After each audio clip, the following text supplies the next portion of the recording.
most of the many communities now fluoridating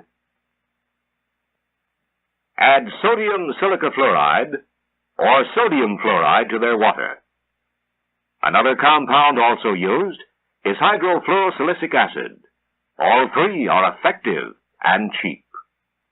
After 6 years of fluoridation, the study shows that the 6-year-old children who drank the water from birth had 65% less tooth decay. The 7-year-olds, 45% less, and so on. Even the 16-year-olds who started drinking the water when they were 10 years old received some benefits, 16% less tooth decay. 16 years after fluoridation, all children 16 years old and under will have 65% less tooth decay. Water fluoridation is practiced by many developed countries as a public health measure. Over 400 million people around the world receive artificially fluoridated water. The water in Amesbury is supposed to have fluoride in it, but Rob Damaris has been concerned for years about what's in the supply he gets from China. The residue you see here is what won't dissolve when he puts the fluoride powder in the water. What is that? We don't know. You have no idea what's in there? I don't know what it is. It's not soluble. And it doesn't appear to be sodium fluoride, so we're not quite sure what it is.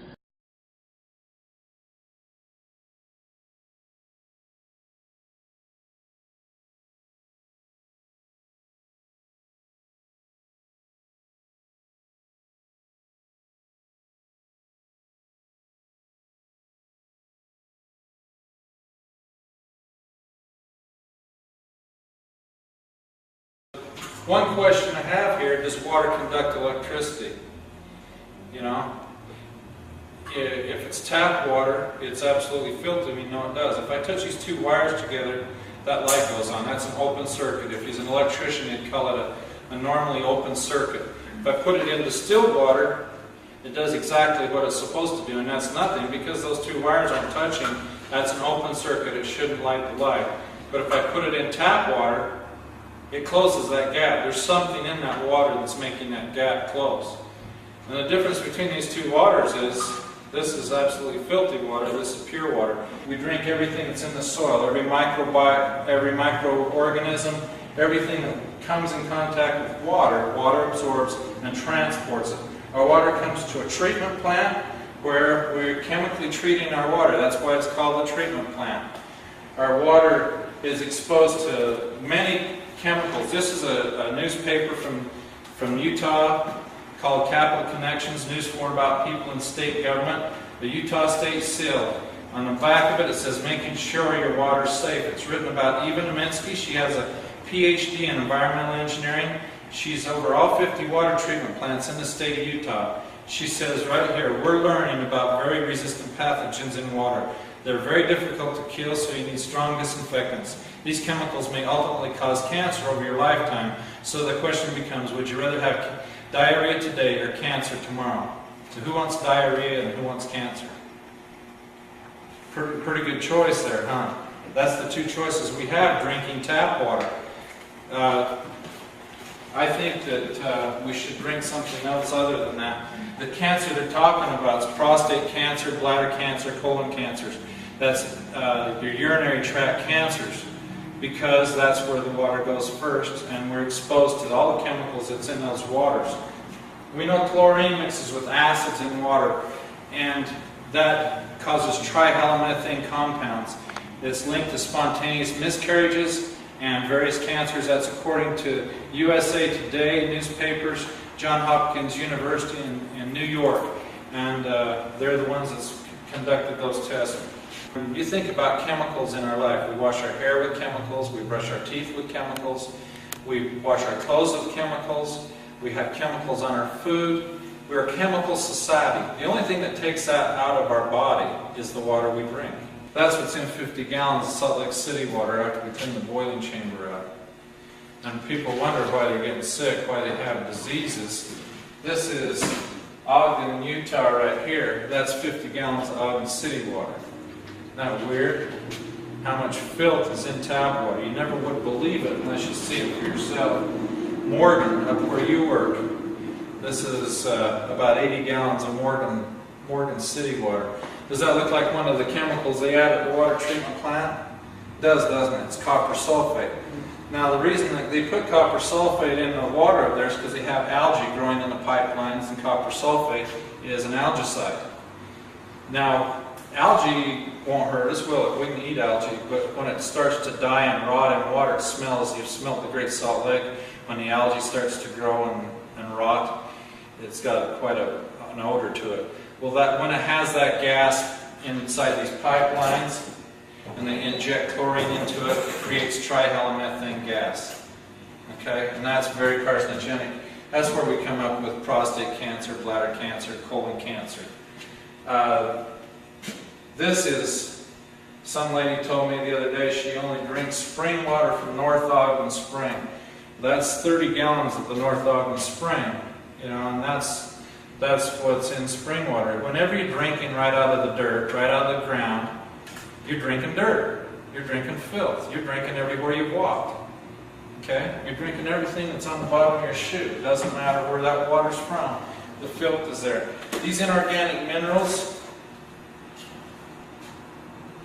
are what we're drinking. This is right out of a distiller. Does that look like it'd be nice for our inside of our body? Dr. Charles Mayo from the Mayo Clinic, he's got a clinic in Arizona and one in Minnesota. His quote here is, "Water hardness, or inorganic minerals in solution, is the underlying cause of many, if not all, diseases resulting from poisons in the intestinal tract.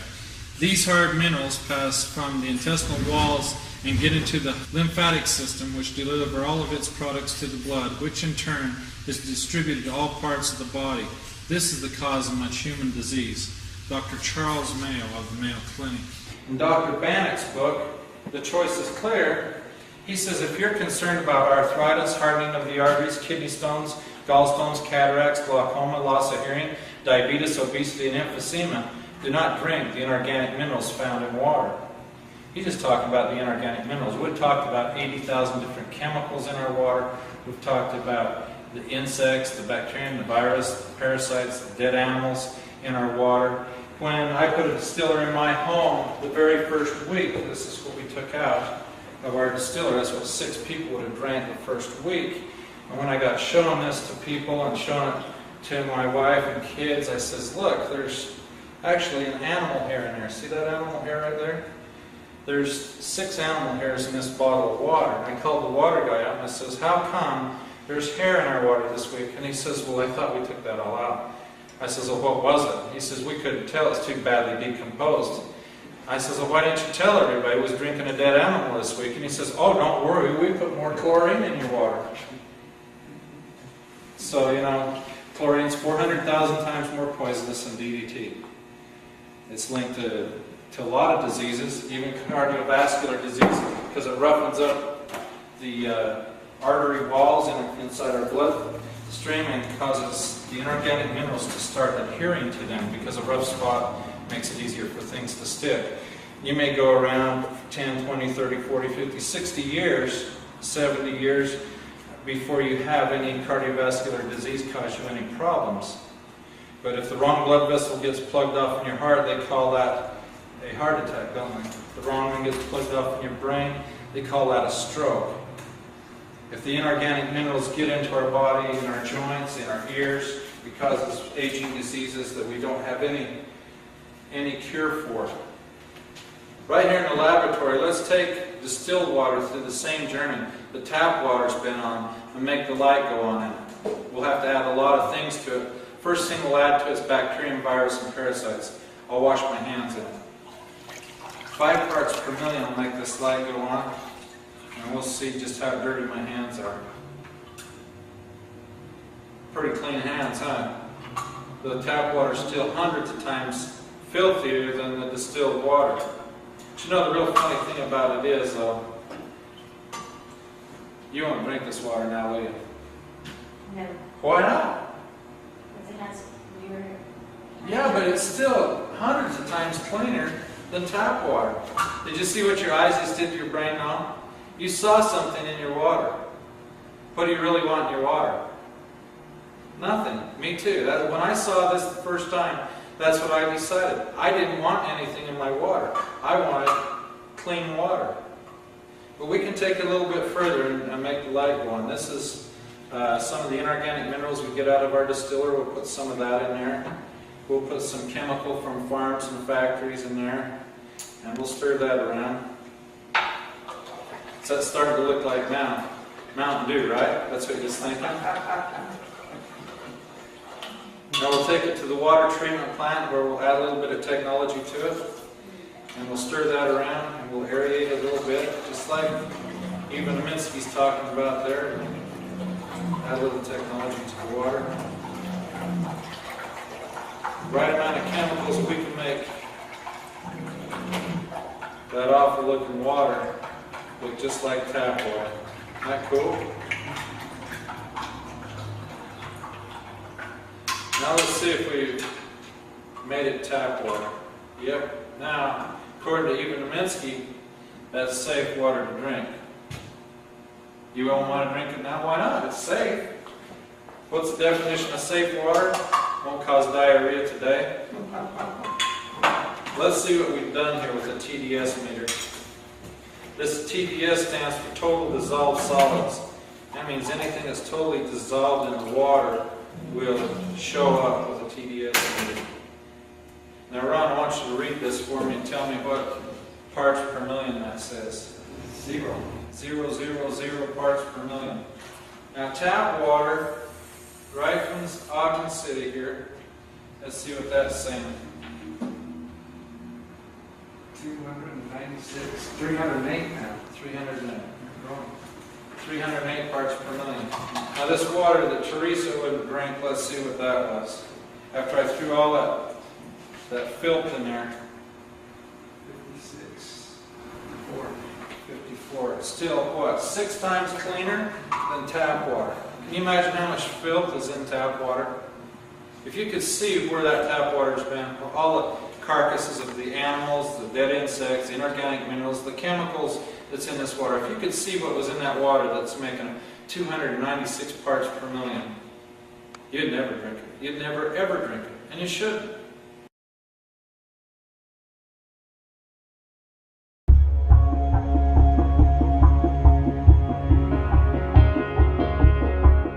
The world is on the cusp of an energy crisis. For the last few decades, the human population has boomed, and demand for heating, transport and energy has dramatically increased. Society has grown dependent on fuel to function. By far the main source of fuel is oil, the black gold. It is the most valuable natural resource on the planet. In recent years, the price of oil has ballooned. In 2000, the typical cost of oil was $35 per barrel. In 2012, the price had rocketed to $112. The industry says this is because of the unprecedented rise in demand, and supplies are running out as oil wells are drying up. But the International Energy Agency says that the world's oil supply was 87.1 million barrels a day in 2012, much more than the 75.2 million barrels produced each day in 2000. So why did prices increase so dramatically to reflect depleted stores of oil when the supply of oil actually increased? Could it be that the oil industry is sitting on vast hidden reserves? Could this be the world's biggest con? The oil industry justifies high prices with the peak oil theory. This is the idea that there is a limited supply of oil in any given reserve, and that technology will get better at producing it, so there will be a peak period of production before the oil begins to run out. This theory was formed in 1956 by geoscientist M. King Hubbard. While working for Shell, he calculated that the United States would reach its highest production of oil by 1971, and he was right. He predicted the world's highest rate of oil production would be in 1995. But since then, oil industry experts have continually moved the predicted date of peak oil production. The current prediction is for world oil production to peak by 2030. Because of this, prices are expected to remain high for the next 2 decades in order to reduce demand and stop the oil from running out too soon. Once the peak has been exceeded, prices will skyrocket again to reflect the limited supply. Author Jerome Corsi claims that peak oil production is a false prediction created by the oil industry. Because the predicted date is constantly moving and is determined by scientists working for the industry, conspiracy theorists claim the oil industry is using the peak oil theory as an excuse to charge exorbitant prices for oil for the next 50 years.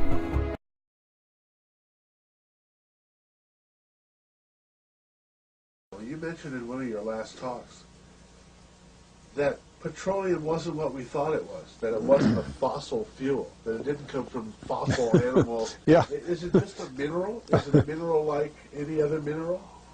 Is that how it, what would you say? What's the origin of You see, petroleum? when they first found petroleum, because they were beginning to make motors and needed on axles or wheels on railroad trains and all that sort of thing, and remember, trains started in the beginning of the 19th century, then oil went from just a lubricant to a fuel, and it made it valuable. And Rockefeller happened to be the smartest man in the business at the time, but he made most of his money, or much of it, off the transport of the petroleum as well as selling it. But one thing they realized was, because oil is putting a price on oil is like putting a price on a pail of water. You know, no initial cost. It's in the ground, and in those days they were, some of it, almost what you'd call surface mining the oil. They didn't go down deep.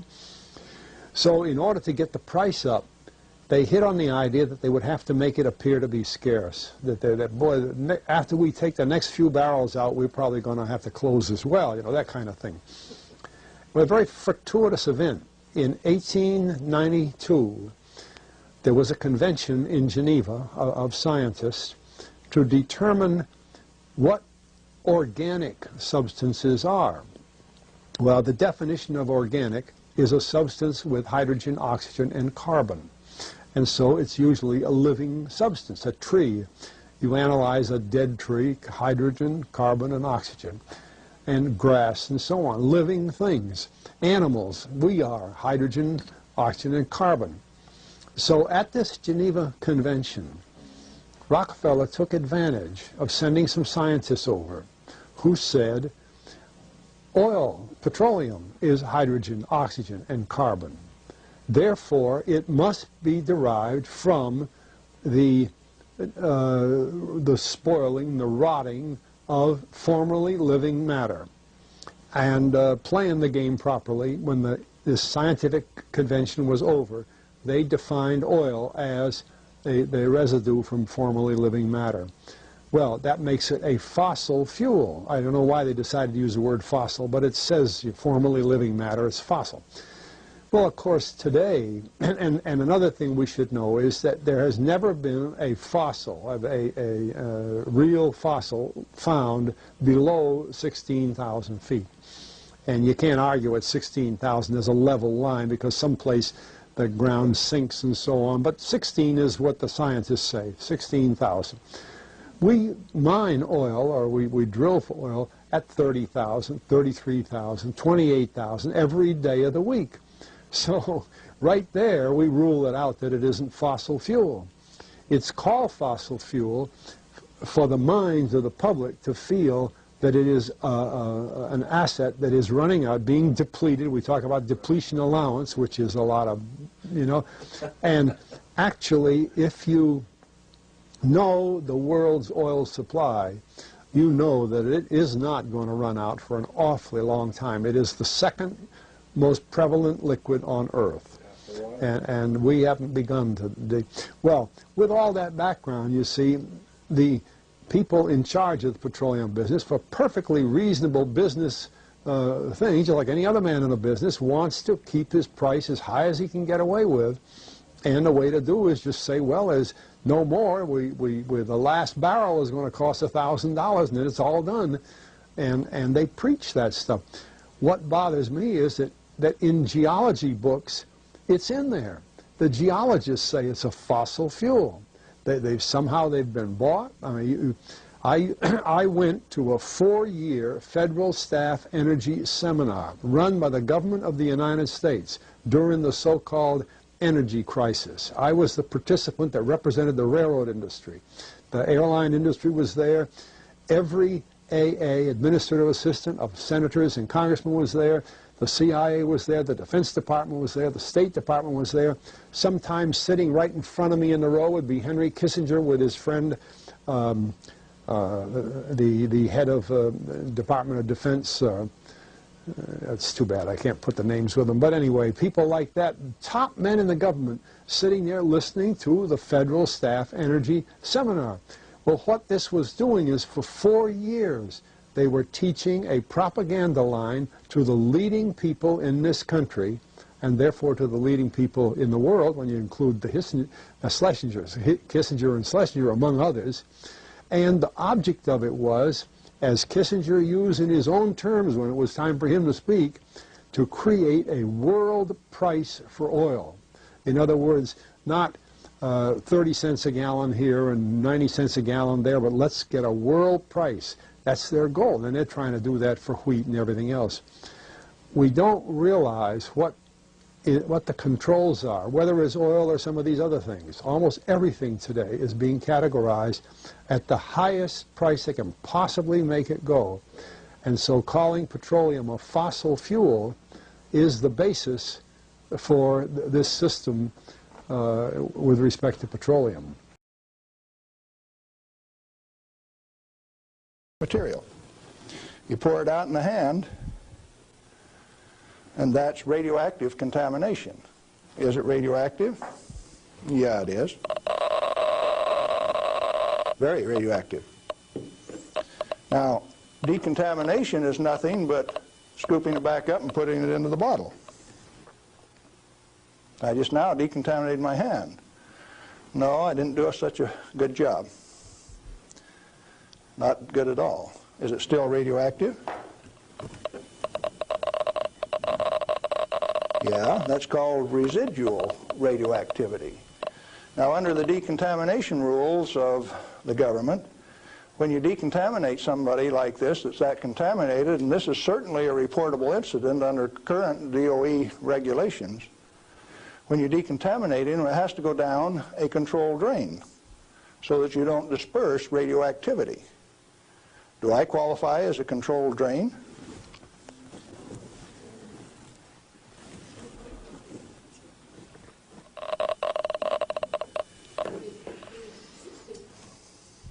That material that I just ate is not soluble in body fluids. Like it's been this. It was fired originally at 940 degrees C, where it becomes U3O8, known in the industry as HCl insoluble. In other words, it will not dissolve in concentrated hydrochloric acid, hot. Your stomach has 10th normal hydrochloric acid in it, so it won't even dissolve. The stuff is so fine that it has no texture to it, doesn't even feel rough. So it's tasteless, odorless, has no texture. How is it supposed to hurt me? Because I've been eating this on lecture tour for 2 years, the state of Washington felt it necessary to confiscate my uranium samples so that I would be safe.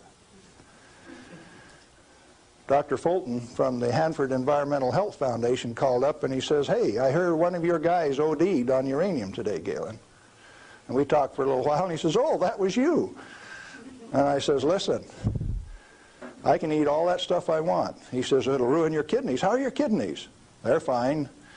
"Well, you should have been chelated within 4 hours. And I mean, you guys are going to follow me around the country and give me chelating agents every 4 hours after I eat it on lecture tour?"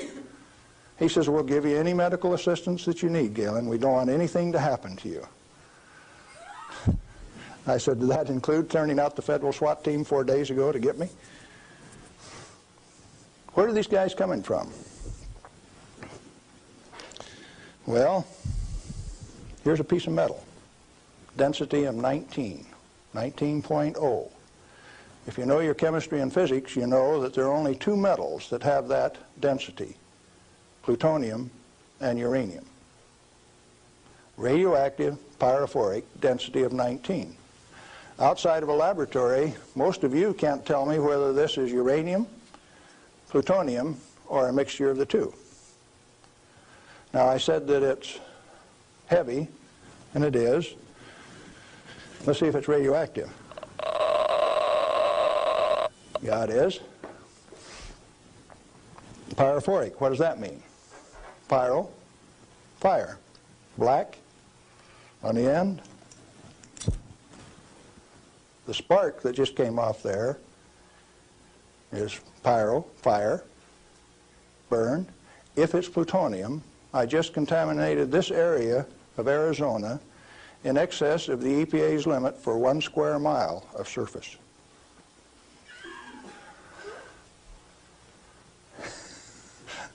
Somebody laughed. It's serious. The end of progress altogether says that I just contaminated you in excess of the limit for 1 square mile. It's now silver on the end. Tomorrow it'll be black because it self-oxidizes, this black color like this, all by itself. Plutonium does that and uranium does that.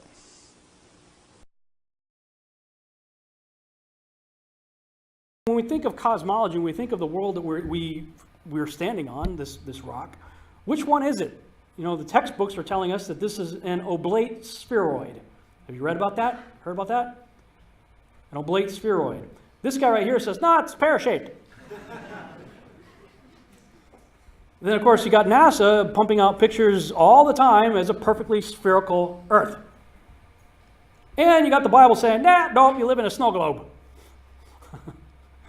So, which one is it? Why do you believe what you believe? When I first started looking into this and started talking to other people who had come before me who were doing this research, one of them challenged me. He said, Rob, I understand you're hardcore globe Earth guy, I get it. He said, I challenge you, and I'm going to challenge you with the same thing he challenged me with. Prove it without using NASA or any other space agency, the government or military of any country in the world.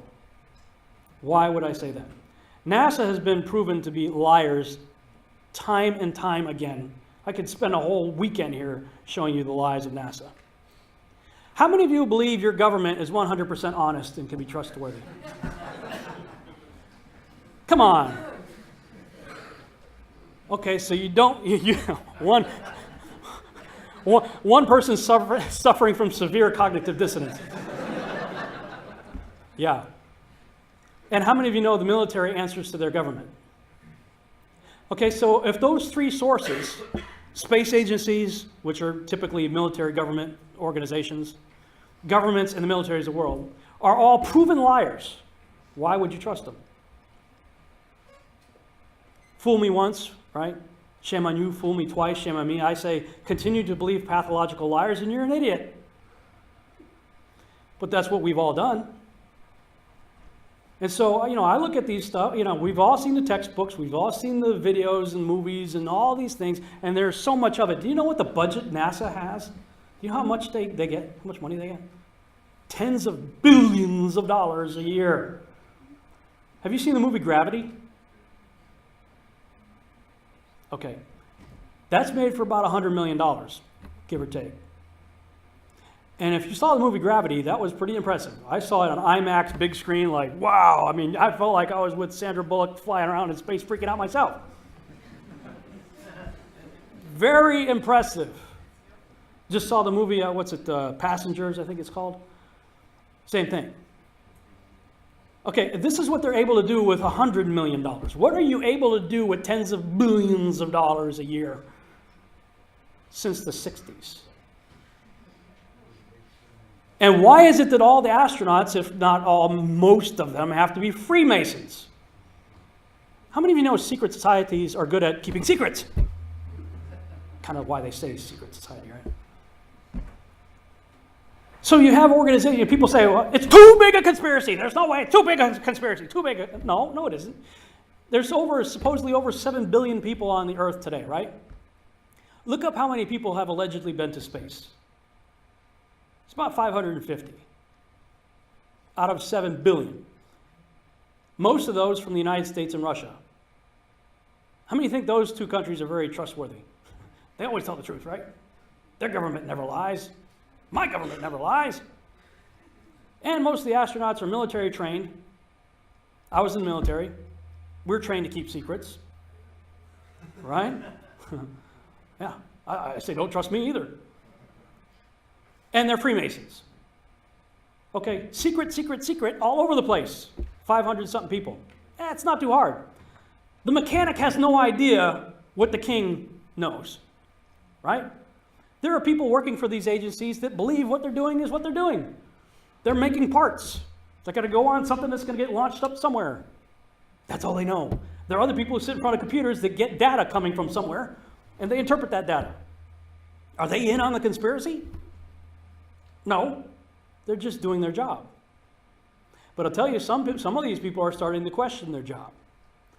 People say, we've all seen the curve. If you ever look out, you ever fly in an airplane, you're an idiot. If you ever flown in an airplane, you've seen the curve. I've flown in airplanes lots of times. And I would have said before doing this research that I saw the curve too. But you didn't. You thought you did. You convinced yourself that you did. Next time you go up in an airplane, take a camera with you. Make sure you don't have a fisheye lens. Take pictures out your window. Bring it into some kind of software like Photoshop, put a parallel line over it, and you're going to see it's flat as a pancake.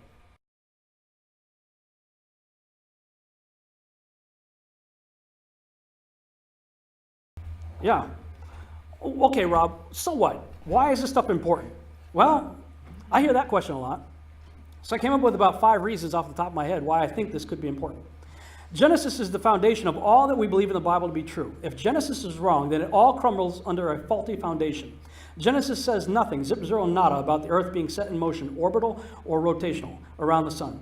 In fact, the sun doesn't even show up until after the earth is already in place with life already in existence. Genesis says the sun, moon, and stars were placed inside the same firmament within which that earth was formed, not outside of it. Thus, we have a completely enclosed system within which the sun, moon, and stars move, not the earth. Number 2, if what we are seeing concerning the flat enclosed earth thesis is true, then we are all there is. We are center stage. We are the main attraction, and there can be no argument as to whether or not there is a creator. None. His existence could not possibly become more blatantly obvious than in this model. 3, if the flat enclosed earth thesis is true, evolution goes out the window, and the theory of ancient alien cedars is obliterated. In this regard, I believe we become painfully aware of the great deception and will not be fooled by it. 4, if the flat enclosed earth thesis is true, then we cannot ever trust NASA or the government about anything, and we will finally be forced to fully trust Yahuwah's word as our sole source of truth and stop trying to bend and manipulate it to fit false paradigms. 5, if heliocentricity is false, then Scripture is true. If Scripture is true and can thus be taken literally, why should we not take it just as literal when it describes the earth as fixed, not moving, set on pillars, a foundation of pillars carved as a circle with edge borders inside something with 4 corners inside enclosed under a dome?